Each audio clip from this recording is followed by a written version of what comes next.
Boa noite, pessoal. Eu sou Maiara Buquar, nutricionista. Estou aqui hoje no podcast Nutrindo a Vida com uma colega de trabalho e a gente vai falar sobre um tema super importante. Estamos no mês de setembro, o mês, né, da conscientização contra o suicídio, e nós estaremos falando sobre a importância da terapia na prevenção do suicídio. Então, é a Gláucia Ribeiro, psicóloga. Ela é especialista em terapia cognitiva comportamental e também neuropsicologia. Boa noite, Gláucia. Boa noite. Seja bem-vinda ao podcast Nutrindo da Vida mais uma vez. A Gláucia esteve aqui, gente, na primeira vez, na estreia do podcast. Não sei quem né, assistiu desde o começo. Se não assistiu, entra lá no meu canal do YouTube, aproveita, dá um link, uma curtida, ativa o sininho, né? E do Studio House também, onde a gente está transmitindo agora ao vivo. Gláucia, vamos começar falando um pouquinho, né? Como que a terapia ela pode ser eficaz? Ela é eficaz na prevenção do suicídio e no apoio às pessoas com risco, né, do suicídio. Bom, primeiramente, boa noite a todos, né?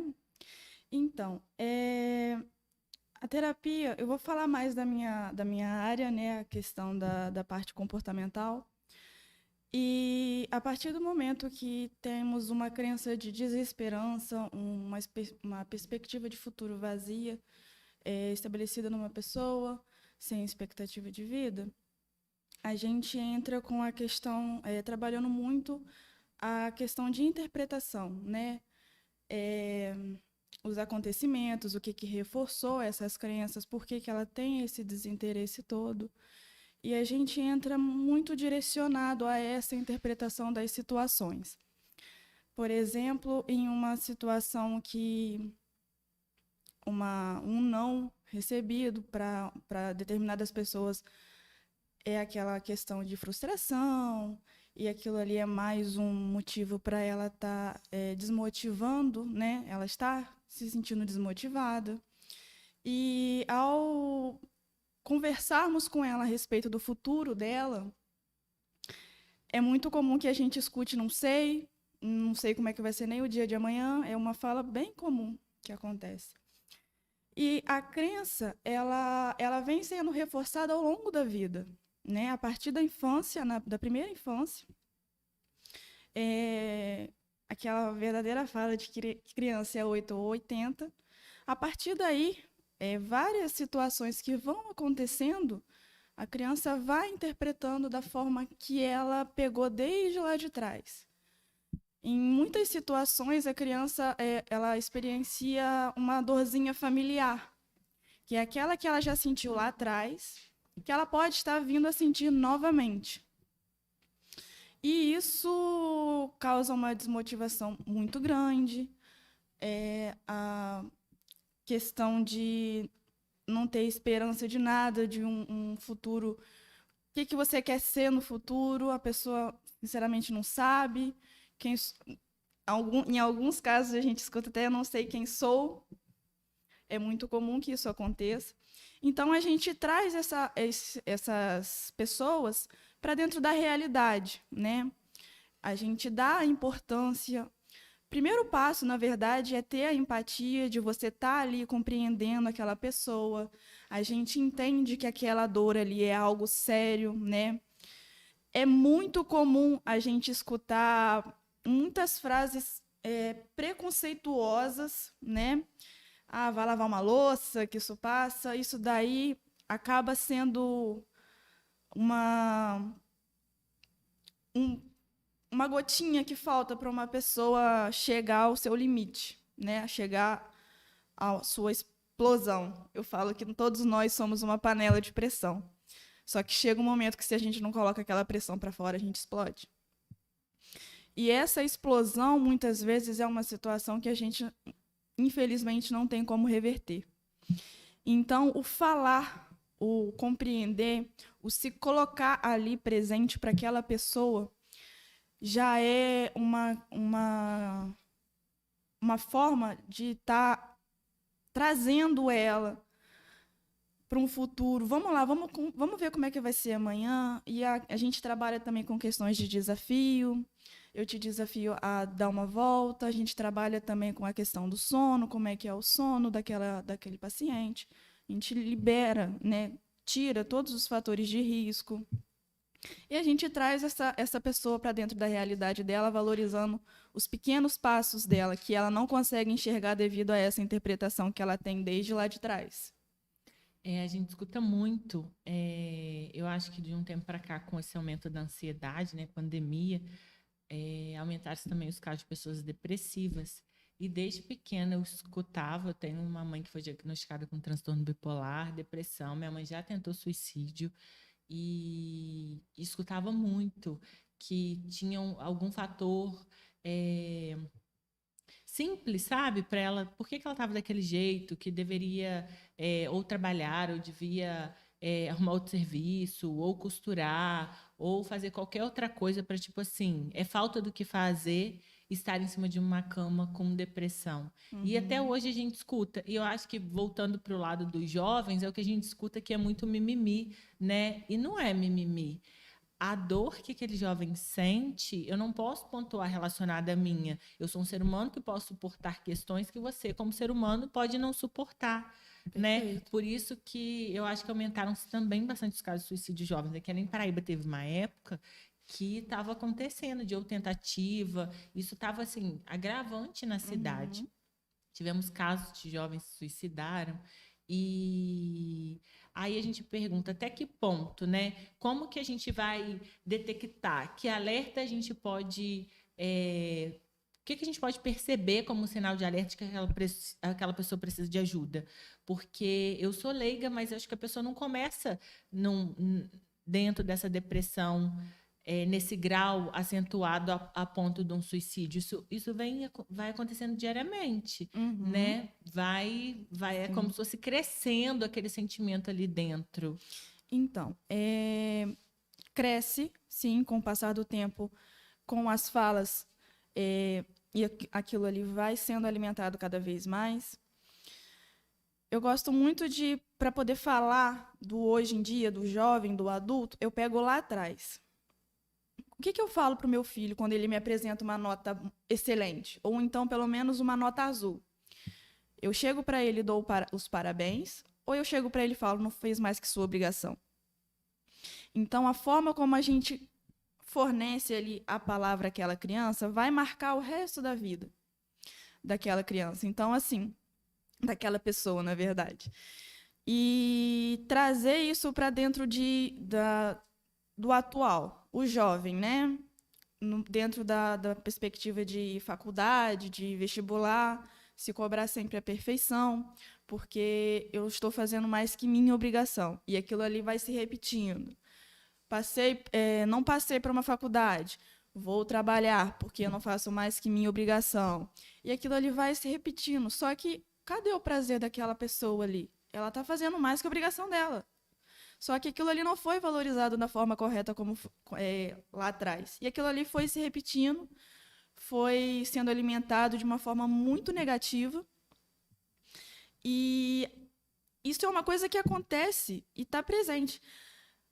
Eu gosto muito de umas imagens de pessoas sorrindo e logo embaixo fala, fulano de tal veio a cometer suicídio 2 dias depois. Ou então, horas depois, aquela pessoa ali teve uma tentativa, mas que está no hospital, em estado grave. É muito comum isso acontecer. Existe uma grande diferença em estar triste e estar em uma depressão, estar deprimido, né? O que acontece? O estar deprimido, o estar na depressão, consiste num determinado tempo daquela tristeza que está se repetindo. Por exemplo, 2, 3 semanas a pessoa está ali caída para baixo. Já não é normal. Vamos lá ver o que a gente pode estar fazendo. Será que... Vamos sentar ali, vamos conversar. Será que o meu tempo é tão corrido que eu não posso fornecer 5 minutos para poder fazer uma escuta daquela pessoa? Se a gente colocar na cabeça que a simples pergunta, eu posso te ajudar? Iria salvar quantas vidas? E eu gosto muito de trazer essa reflexão, porque não precisa ser psicólogo, não precisa ser psiquiatra, não precisa ser nada disso, não precisa ter uma formação técnica ou alguma coisa assim. Se eu chego para uma pessoa, eu identifico que ela não está bem. Existem também traços físicos que a gente observa naquela pessoa que ela não está bem. Se eu chego para ela, só dou um toque no ombro e pergunto: posso te ajudar?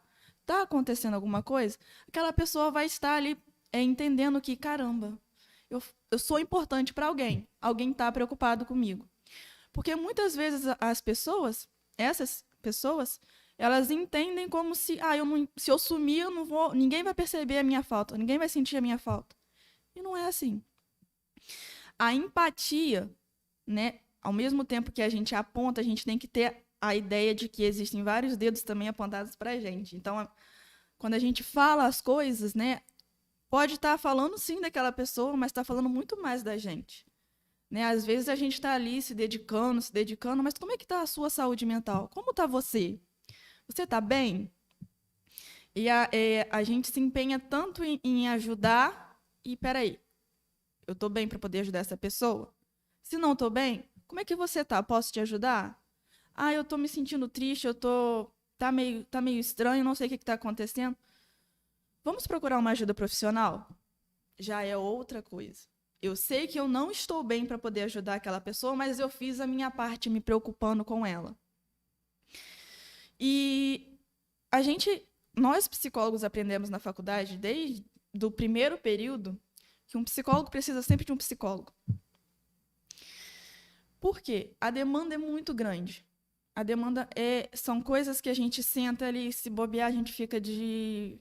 Vamos colocar aí um profissional que trabalha em horário integral, de 8 às 5 horas da tarde, escutando aquilo ali, elaborando um manejo, elaborando uma devolutiva para poder ajudar aquela pessoa a se sentir um pouquinho mais leve na saída. E tomar também o cuidado de, às vezes, uma fala pode acabar agravando aquilo ali. Então, peraí. A gente tem que tomar todo esse cuidado, e é esse cuidado o tempo inteiro, né? Se a gente descuida um pouquinho só, a gente pode estar agravando uma situação que, caramba, agora eu fiquei preocupado. E aquele paciente vai embora e a gente vai ficar preocupado o resto do dia. Mas é se mostrar, é se colocar à disposição daquela pessoa e mostrar para ela: olha, eu estou aqui se você precisar de alguma coisa. E somente esse ato, isso daí pode trazer para aquela pessoa um sentimento que provavelmente em um estado deprimido, em um estado depressivo, ela não tenha sentido há muito tempo. Eu gosto muito de citar um acontecimento que me levou à psicologia. Uma pessoa muito especial para mim, ela conseguiu realmente me abraçar com as palavras. Eu vou até falar o nomezinho dela aqui, Dona Carla.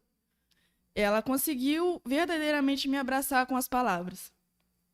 E eu não sabia que ela era psicóloga. Para mim, era uma pessoa que eu estava conversando. Só que, assim, eu estava tão preocupada, tão na ansiedade nessa questão de vestibular, tem que estudar isso, aquilo outro. E eu não sabia. E depois de muito tempo conversando, conversando com ela, o que você faz? Eu sou psicóloga. E eu falei assim, cara, eu quero poder fornecer isso para as outras pessoas. E a partir daí, eu consegui trazendo isso. Gosto muito de receber as devolutivas, isso é maravilhoso para o profissional. Deixa aí uma dica para os meus pacientezinhos, né, meus amores? Mas que a gente vê a diferença nítida e poder estar fazendo algo, a mesma coisa que foi feita lá atrás com a gente. Quero dar boa noite a todos que estão aqui com a gente ao vivo. Muito obrigada, gente, pela audiência. Por favor, compartilhem, né? Curtam lá, ativem o sininho, né? Para toda quinta-feira estarem aqui comigo ou assistam depois também. A Lisandra está dando boa noite para a gente, a nutricionista lá do Espaço Cuidar, nossa amiga. Minha mãe, o Felipe, o Caio fez aqui uma um comentário muito importante. Ele colocou assim: ainda há, principalmente de gerações passadas, o costume de ignorar os sentimentos. Homem não chora, isso é coisa disso. Esses rótulos acabam tornando a sociedade cada vez mais fria e menos altruísta. E realmente, a gente esqueceu isso. Está precisando de ajuda? Posso te ajudar? Né? E assim, essas palavras não só na prevenção do suicídio, na violência contra a mulher, no relacionamento abusivo, o aumento das mídias sociais. Hoje eu estava conversando até com a Elisandra, assim, a vida do Instagram, gente, não é a nossa vida. Ali é o que eu quero que as pessoas vejam que é a minha vida, né? Então, ele vai estar tudo sempre muito bonito, vai estar tudo o que eu quero permitir que as pessoas acessem. Só que nem sempre é realmente também o que eu vivo, né? Instagramável, palavra difícil. É virtual, não é real. Sim. Pode ter uma foto real minha, pode ser realmente o meu rosto, pode ser eu em algum passeio, mas a maioria ali não é real. Muitas vezes o sentimento que eu estou no momento daquela foto não é real. E isso cada vez mais afasta a gente das pessoas, porque a gente fica tempos sem falar com aquela nossa amiga desde sempre, a gente fica sabendo que aconteceu algo com ela ou com a família depois de um tempo, ou se alguém posta algo na internet, ou se alguém vem te contar alguma coisa, porque a gente está tão ligado nesse mundo virtual, no que não é real, que a gente esqueceu. A ponto do ser humano, eu falo que está deixando de ser humano, a ponto de a gente ver um acidente e não socorrer, a gente filmar e mandar para todo mundo sem pensar que o familiar daquela pessoa deitada no chão pode ser que está assistindo antes de saber a notícia. Exatamente. Então, assim, eu acho que está muito, não sei nem falar o que está acontecendo com a civilização, sabe? E eu acho que isso tudo piora nessa questão.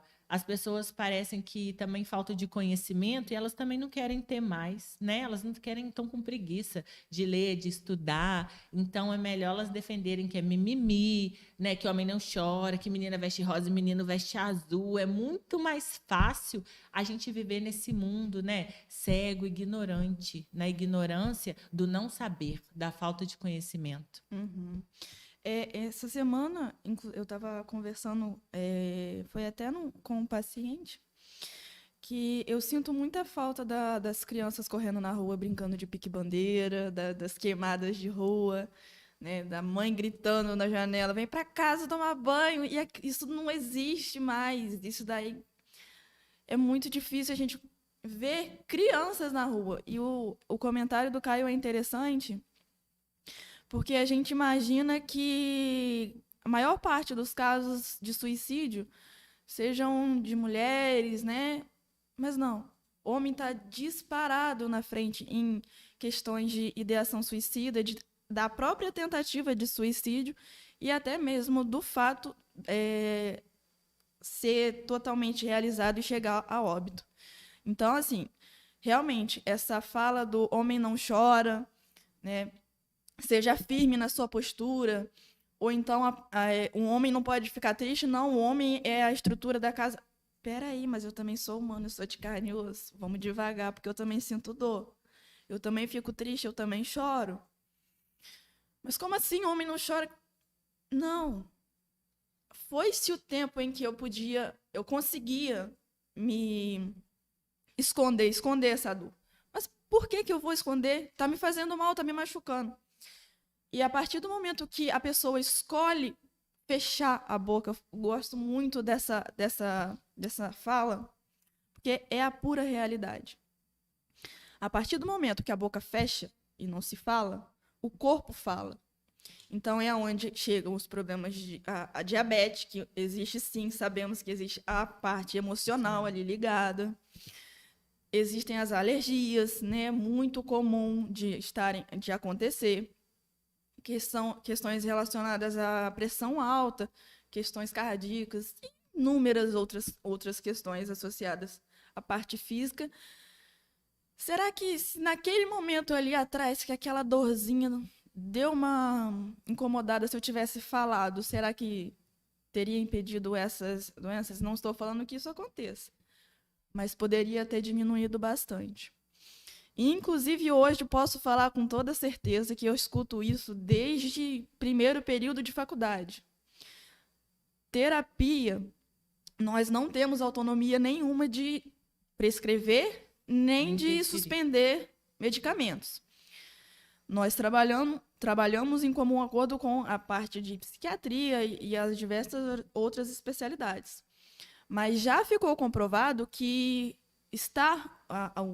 a terapia, ela consegue organizar aquela pessoa de tal forma que o apoio medicamentoso vai diminuindo até que ela não precise mais. Isso é comprovado.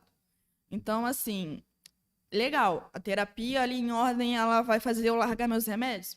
Tá, mas vamos com calma. Eu vou trabalhar junto com outro profissional, certo?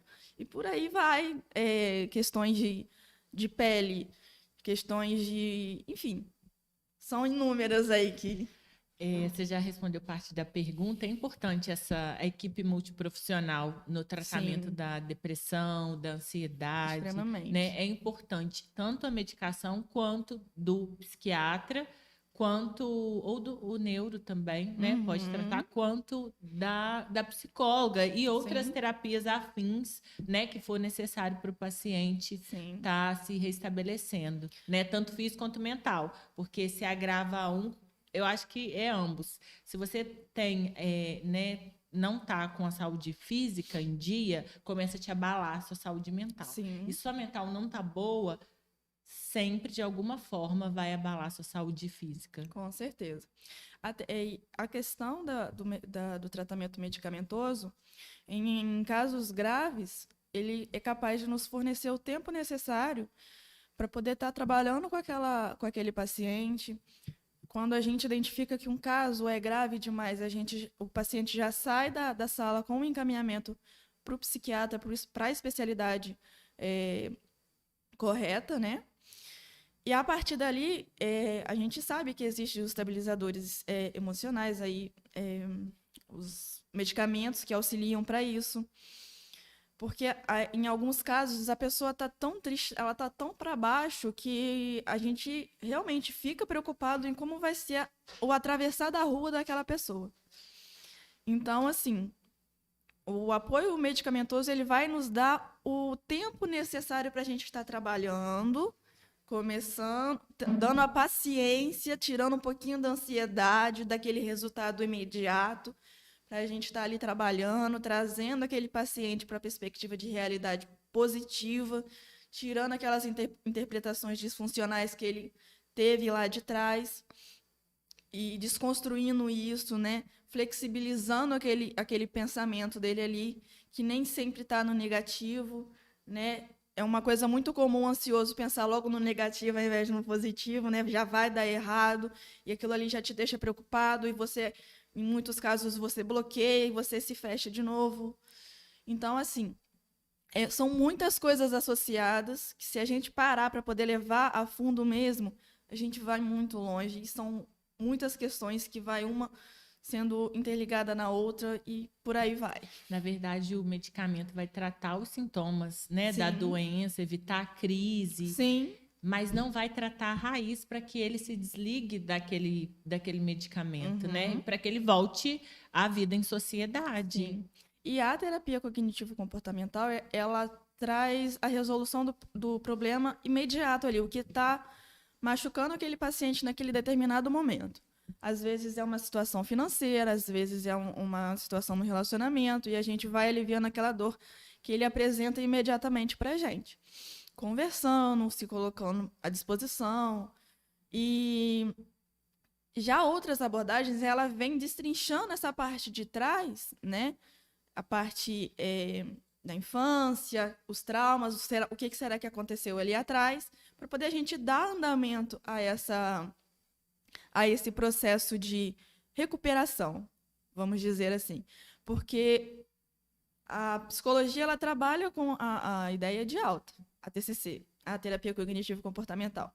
Porque vai chegar um momento em que nós, psicólogos, a gente vai estar ensinando aquela pessoa ali a saber lidar com as frustrações dela, resolver os problemas que estão incomodando, para, a longo prazo, estar ali, eles mesmos conseguindo vamos dizer assim, se virar sozinhos, sem a nossa parte profissional.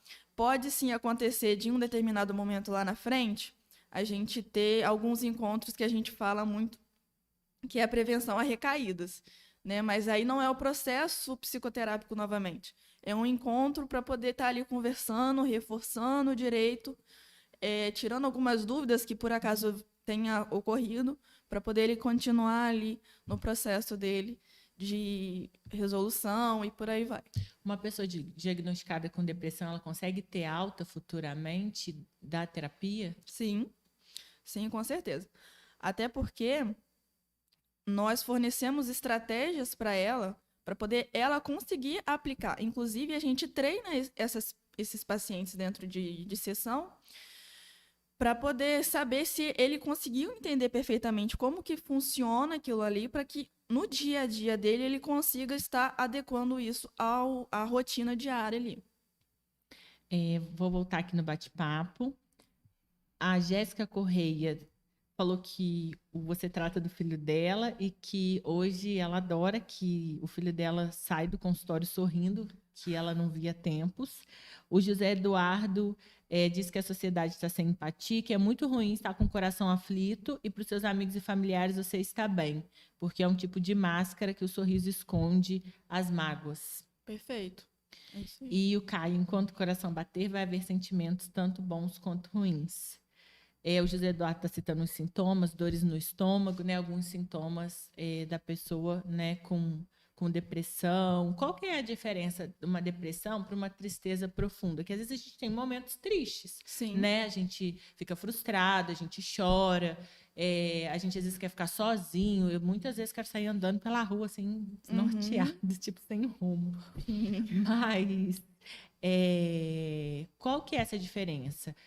Como que eu, nesse momento que eu ainda tenho um discernimento, né, de que não, que eu posso, que eu tenho condição e que sim, tem coisas boas na vida, como nesse momento que eu ainda enxergo, né, eu vejo um amanhã, eu posso comigo mesma decifrar, não, eu preciso de ajuda agora, não, tá ficando muito, ou não, isso aqui já é um sinal que não tá legal.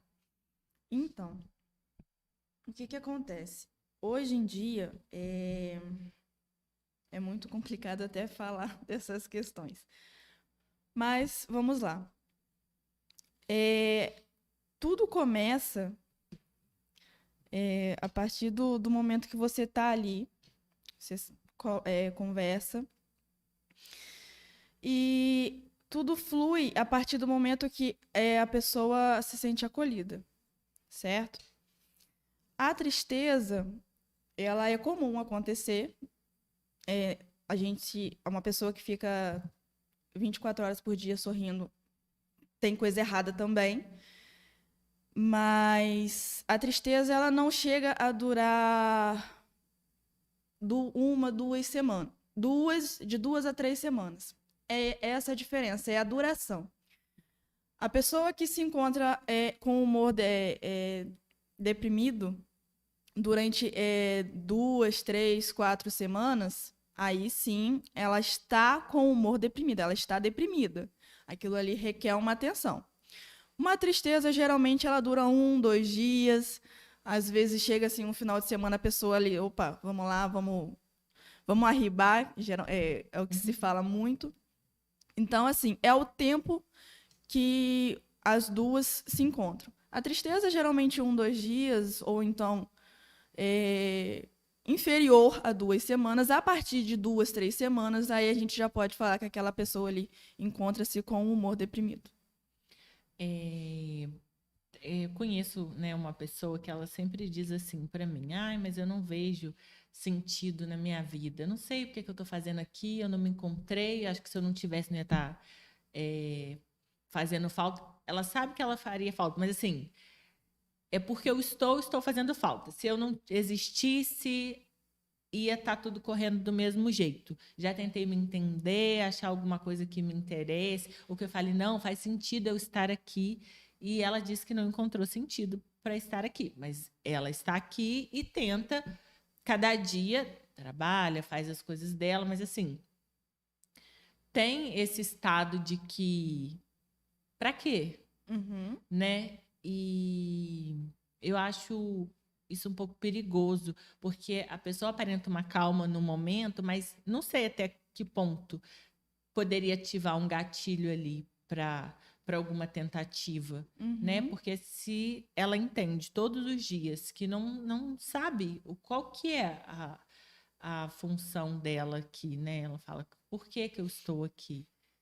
Então, Sim. É muito comum a gente ver em pessoas assim. Vou falar um pouco da parte da adolescência, porque é muito mais comum a gente ver nessa etapa da vida.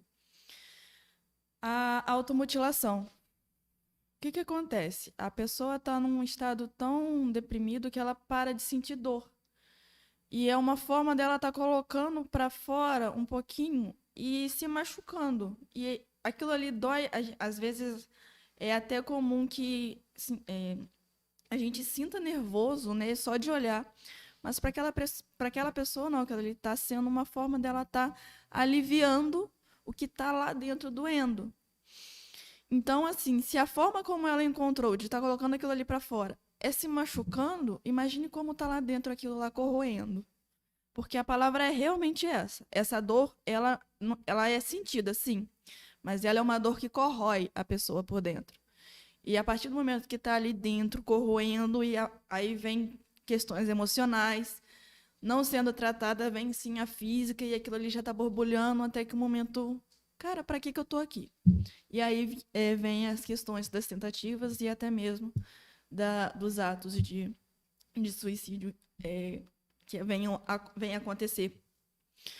E você citou ali em Paraíba, aqui na região, quando acontece esse fato, é muito comum. Nossa, era tão jovem, tinha tudo pela frente, nossa, tinha tudo. Enfim, é até difícil a gente falar, mas era tão jovem, tinha dinheiro, tinha isso, mas estava doendo. Ninguém chegou ali e falou assim: o que está acontecendo? Deixa eu te ajudar. Tinha tudo realmente pela frente, mas ninguém enxergou a tempo. Então, assim, é um choque para a sociedade quando acontece, mas a sociedade não consegue ver enquanto está ali gritando na frente deles. E eu escutei muito durante esse mês que, nossa, mas só setembro? Não, não é só setembro. A gente está o tempo todo falando sobre isso. Só que a escuta é muito psicologia para maluco. nossa, eu escuto muito. É para maluco, é para quem tem dinheiro, Sim. para quem tem tempo à toa, né? A terapia não é para qualquer um. Uhum. Até o próprio psiquiatra, né, doido que vai. E muitas das vezes o paciente está no estágio que ele precisa tanto do psiquiatra Sim, quanto do psicólogo sim. e tá tomando remédio é doido, é maluco, né? Ou não levou coça quando criança, né? Apanhou pouco, apanhou Uhum. muito pouco. E isso, esse pensamento antigo, eu acho que ainda tinha os pais um pouco mais presentes. Eu acho que agora ainda é pior, talvez, né, esse aumento todo, porque os pais só trabalham e a criança já com 5 está com o celular na mão, né? E tem celular, eu só tive celular, sei lá, com 15, 16, um tijolão da Nokia. Uhum. Era 1100, lembro até hoje. Meu celular, muito chique, prata, gritando, um tijolo. Mas, assim, com muito custo, muito suado, ainda nem tinha crédito direto para poder ficar falando nele, não tinha nem mensagem.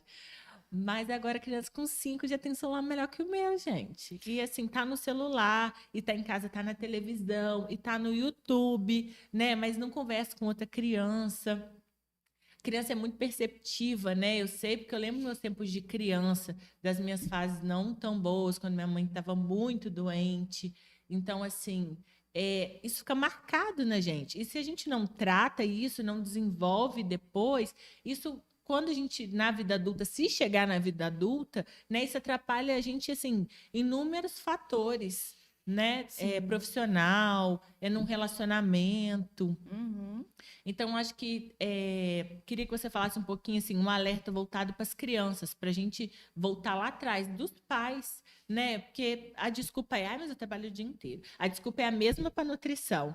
Tem que comprar tudo pronto, embalado, porque não tem tempo. né? Tem que trabalhar, concordo. Tem que trabalhar, né? Tem que pagar a escola da criança, tem que sustentar a casa.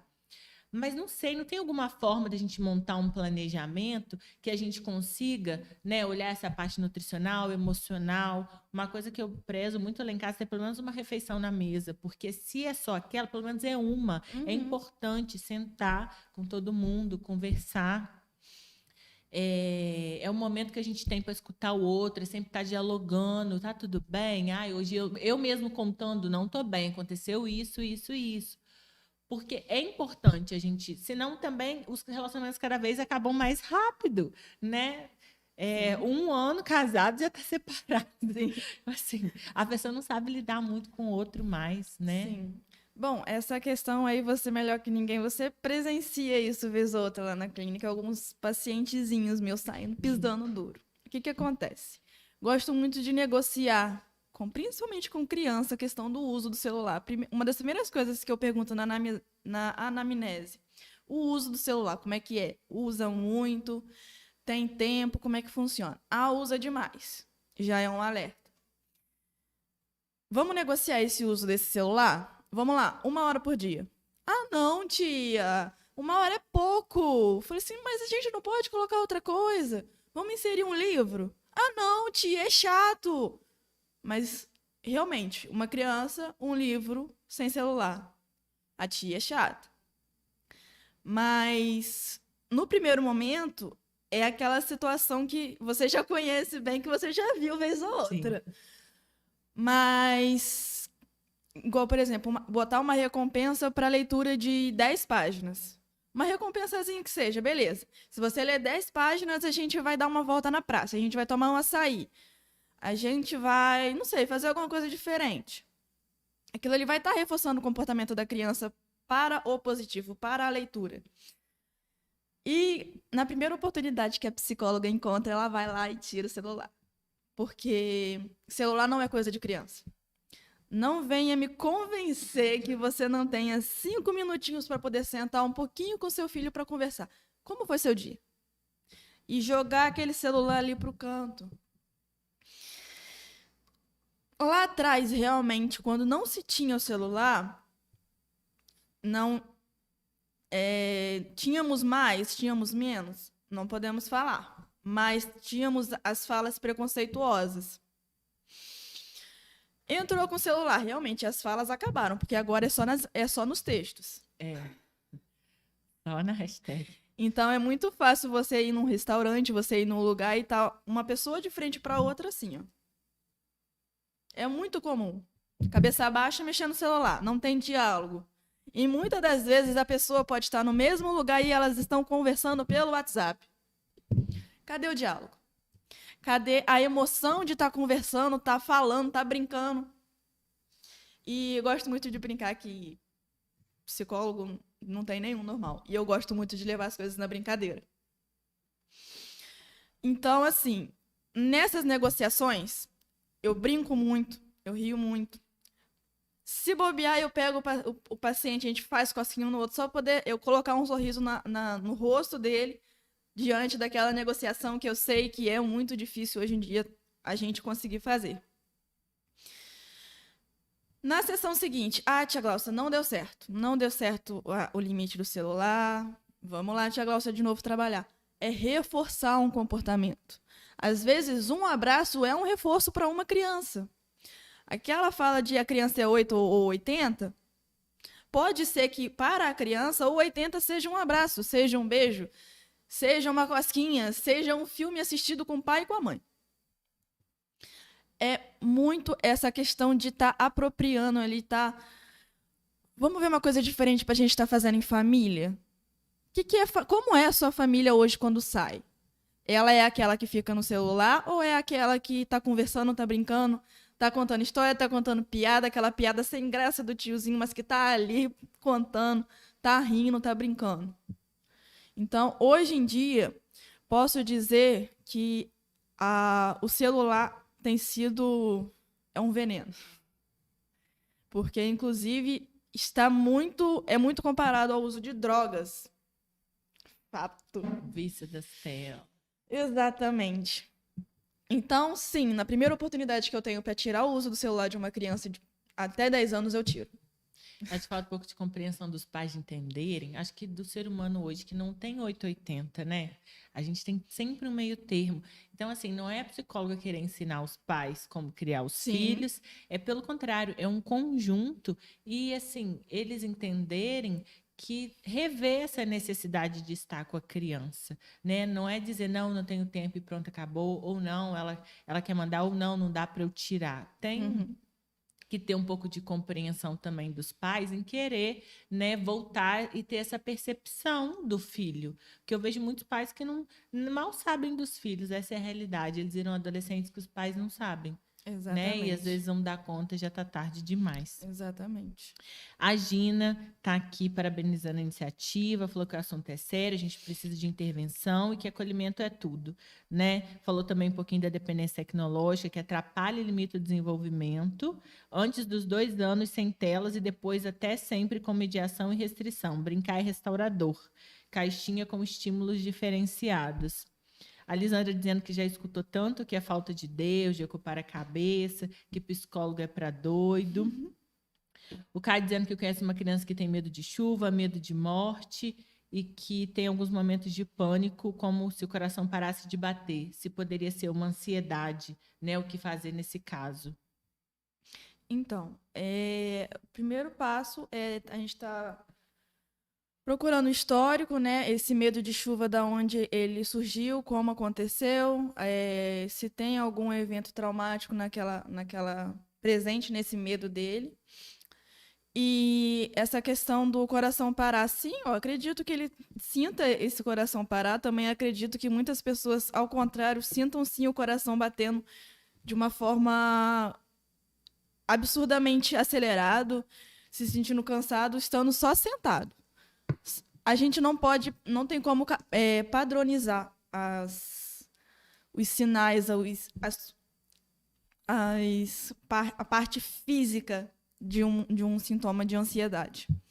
Então, assim, pode ser que o seu seja uma dor no estômago, como o próprio Zé Eduardo citou aí. Mas, para mim, é ficar só com um pezinho aqui embaixo balançando de forma assim, e eu estou extremamente ansiosa para alguma coisa. Tá chovendo lá fora, como foi o exemplo. Eu tô aqui com o pezinho, mas eu estou incomodada com aquilo lá, mas eu não vou te falar porque eu não quero te incomodar. Então eu prefiro ficar quieta só com o meu pezinho balançando. Então, assim, é sim o coração parando, é sim o coração acelerado, é sim sudorese, mão fria, suando muito, é sim o frio no estômago, a agitação motora do pé, ou então da perna ou da mão, ficar balançando, ficar com os dedinhos em cima, que é extremamente irritante para algumas pessoas, mas aquilo ali a pessoa está procurando se equilibrar ali, né? Então, assim, são vários sintomas que podem sim estar associados a uma ansiedade. Isso se não for associado a uma ansiedade que ele possa vir a generalizar, né? Então, dentro da ansiedade, são vários fatores. Tem a fobia social, tem várias outras coisas. Então, é importante saber o histórico, da onde surgiu esse medo dessa chuva e o que acontece a partir daí. Uma coisa muito importante que eu quero falar agora, né, te perguntar, queria que você frisasse na verdade, porque a gente já viu mesmo lá na clínica casos de chegarem crianças precisando tratar, faz 1 mês, a criança já pelo menos saiu do quarto, não está mais trancada, não está aqui chorando porque não quer ir na escola, a mãe já acha o máximo, vou economizar, para que mais? Já fez 2 meses, ela já está conversando com um coleguinha, ela já está estudando, está rindo para mim, está me contando as coisas da escola, e minha filha está ótima, não vou gastar esse dinheiro mais não. Então, assim, a importância de manter a terapia a longo prazo, né? Isso é muito importante, Sim. Porque a gente vê muito isso, de faz uma sessão e não volta mais, não ter como prioridade a terapia, né? É óbvio que, gente, que tem muitas pessoas que não têm condição que precisam. Por isso a gente tem o Sistema Único de Saúde, que tem profissional, né, os psicólogos. O José Eduardo falou sobre a importância de ter um apoio do psicólogo nas escolas, e eu acho também importantíssimo. Tem escolas, aqui as escolas particulares, acho que a maioria tem, mas ainda assim não é um acompanhamento, eu acho, tão individual, aquele de observar, sabe, do professor perceber e passar para o psicólogo para chamar a criança, para trazer a mãe, né? Eu não estou dentro das escolas, mas da minha época de escola, eu não percebia isso, né? Talvez se eu tivesse, eu teria conversado com uma psicóloga pelas minhas experiências aí, né? Então, assim, fala um pouquinho para a gente sobre isso, a importância, né, dessa terapia, mesmo não sendo o caso de uma pessoa que tenha tentado suicídio ou que esteja com algum sintoma mais agravante, mas depressão é depressão, né? A ansiedade, o transtorno da ansiedade generalizado, enfim. É importante a terapia, né? E é importante fazer o tratamento de forma correta. Sim. Então, essa questão do tempo, o profissional, a partir do momento que ele entende que o paciente está conseguindo atingir uma constância de estar bem, de estar conseguindo ter o manejo dos seus problemas, dos seus fatores ali, nós fazemos a parte do desmame. O que é o desmame? A gente evolui o caso para quinzenal. A gente fica um tempo nesse tempo quinzenal. A partir daí, a gente estabelece aí uma vez no mês. O paciente está bem, ele conseguiu atingir a sua meta, vamos dizer assim, de estar se sentindo legal, tranquilo, não teve mais nenhuma questão, a gente dá a alta àquele paciente. É muito comum vermos pais, mães, com esse pensamento de que saiu do quarto, está bem. Só que será que está bem mesmo? Às vezes dá 2 meses e volta para dentro do quarto. Então, assim, é preciso atingir uma constância ali e o próprio profissional vai saber o momento certo de falar, olha, está de alta. É errado, não acontece do paciente voltar? Não, acontece sim. Até porque vai existir outras questões que a pessoa pode não saber como lidar. Então, sim, pode acontecer de um paciente que recebeu alta vir um pouco mais à frente solicitar um processo psicoterápico de novo, novamente. É normal. É muito comum que isso aconteça. Até porque, principalmente em crianças, que está ali no processo de formação de identidade, questões novas, coleguinhas chatos. Como é que eu faço aqui, tia? Falei com a tia ali, não deu certo. A gente volta e a gente vai, trabalha novamente aquela ideia ali, conversa com os papais, com as mamães, alerta para algumas coisas, às vezes algumas características que não estavam presentes estão ali agora nesse processo de formação de identidade. Então, assim, o profissional ele vai saber o momento certo de evoluir o caso e o processo da alta. Como que a gente pode perceber, você chegou a falar alguns sintomas lá no início, mas queria frisar aqui, como a gente percebe que uma pessoa está precisando de uma ajuda, né? Quais os sinais diferentes que a gente poderia estar percebendo em alguém para tentar buscar, né, uma ajuda para essa pessoa, tentar fazer com que ela busque ou buscar uma ajuda para essa pessoa? Então, primeiro sinal é a questão da insônia. A partir do momento que começou a ter a privação do sono, a pessoa já está se privando. Durante o sono, a gente tem a liberação de vários hormônios, neurotransmissores, responsáveis por várias questões fisiológicas do corpo. O sono, a privação do sono, ele vai inibir muitas produções ali, e aquilo ali vai, a longo prazo, prejudicar extremamente aquela pessoa. Então, aonde entra as olheiras, a parte física que a gente consegue identificar, a postura curvada, a gente consegue identificar se o paciente está meio assim. Então, isso daqui já está mostrando para a gente uma questão de inferioridade, ele não está bem, está indisposto, então a postura é também um fator. Em casos extremos, a pessoa começa a resolver pendências familiares, financeiras, ela se organiza como se fosse realmente fazer alguma coisa, e ao fazer alguma coisa está tudo organizado ali, tipo assim, fiz o ato, mas não deixei pendência para ninguém. Muitas vezes deixar senhas anotadas, coisas assim, então ela se prepara realmente, então ficar muito ligado nessas questões. Falas do tipo, eu não sei nem o que eu vou comer amanhã, que mostra pra gente não tem uma perspectiva de futuro. Em alguns momentos ela pode deixar passar algumas falas do tipo assim, eu não sei nem se eu vou acordar vivo amanhã. Então, assim, essas falas já nos chamam a atenção. Alimentação. Alimentação é uma questão que a pessoa se isola e ela não sai nem para comer. Isso acontece, na verdade, acontece até com mais frequência do que todas essas outras questões, porque a pessoa não está motivada nem para poder sair, para poder fazer um processo básico para se manter vivo, que é o processo de alimentação. Então, alimentação e sono principal, a gente consegue observar. Organização, começar a fazer visitas, a resolver as pendências. Ficar feliz demais 24 horas por dia também é chamar a atenção para alguma coisa, porque ninguém fica feliz 24 horas por dia. Então, aquilo ali também chama atenção. Começar a ficar com o olhar perdido é comum. Então, a gente já observa isso. E, ao chamar a atenção, a pessoa é muito difícil ela não consegue se localizar de momento imediato. Ela foge e, ao voltar, ela não consegue se localizar. Então, quer dizer que ela está ali.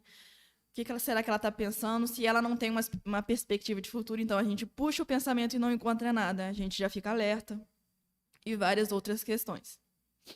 Como que a gente pode, né, envolver a família, né, e os amigos desse paciente no processo terapêutico quando o suicídio é uma preocupação? Como, né, como a gente pode agir com esse amigo, né, ou com esse familiar durante esse processo? Porque tem que ter todo também um cuidado, né, e estratégias para poder auxiliar e ajudar para ele estar saindo, né, desse momento.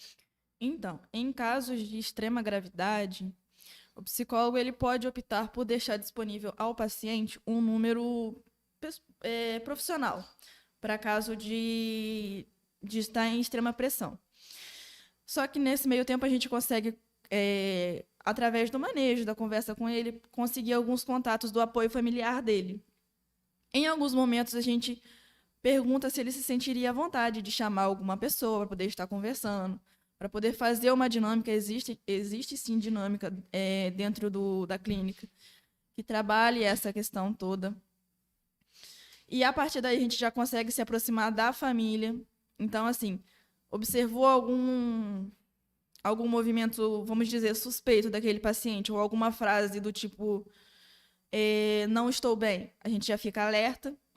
A pessoa sumiu, a gente já entra em contato com a família, porque está fornecendo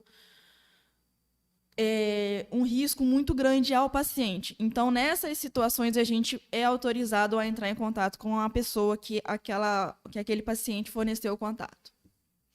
Uma amiga minha, psicóloga, ela falava muito de uma técnica que ela chamava de anjo amigo. Você fica com um número de alguém que você gosta muito e você liga. E tem hoje redes de via telefônica justamente para pacientes depressivos, né? E que já tentaram suicídio. Eu já li muito sobre essas redes fortes nos Estados Unidos, né? Acho que aqui no Brasil também já tem.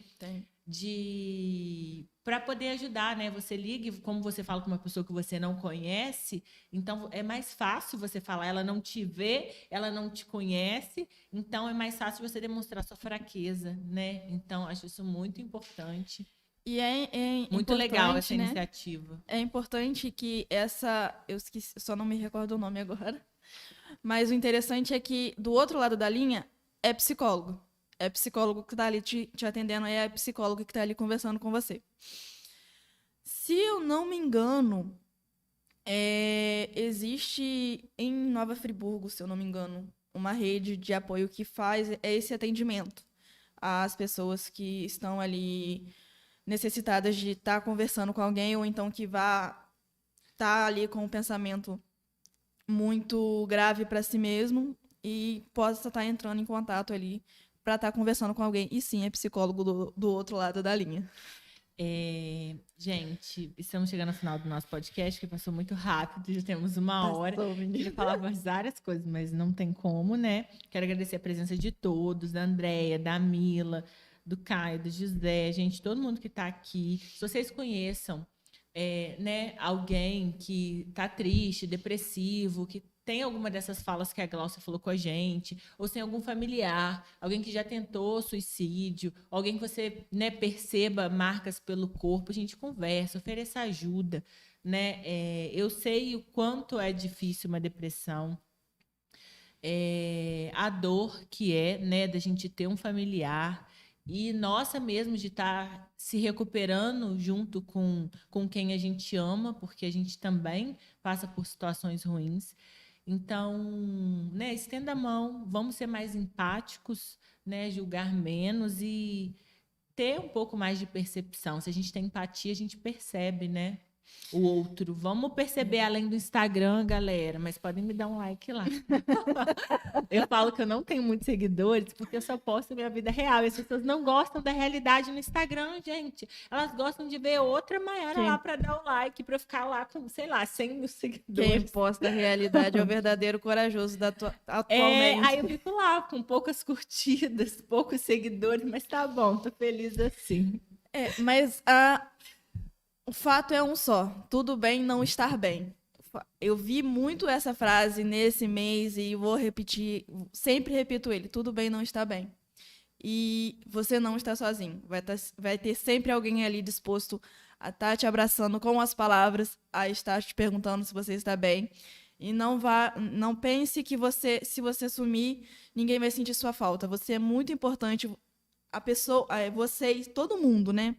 Vocês não têm ideia de como o sorriso de vocês já pode ter salvado inúmeras vidas, né? Então, continue sorrindo, mas não deixe de falar se algo te incomodar. Isso daí é uma coisa que é importante estar falando. E é isso. Muito obrigada pela presença, gente. Vamos encerrar esse podcast emocionadas.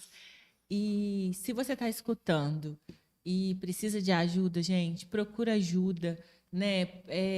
Procura um amigo, procura terapia, não precisa contar para ninguém. Eu falo, não conte, vai escondido, né? Se o problema é o julgamento, procura sozinho, mas assim, procura alguém para se abrir. Você é muito importante, né? Nós somos importantes, somos seres únicos e todos faremos muita falta. Então, espero vocês, não quinta que vem, porque é feriado, né? Bom descanso para todos, mas na outra quinta.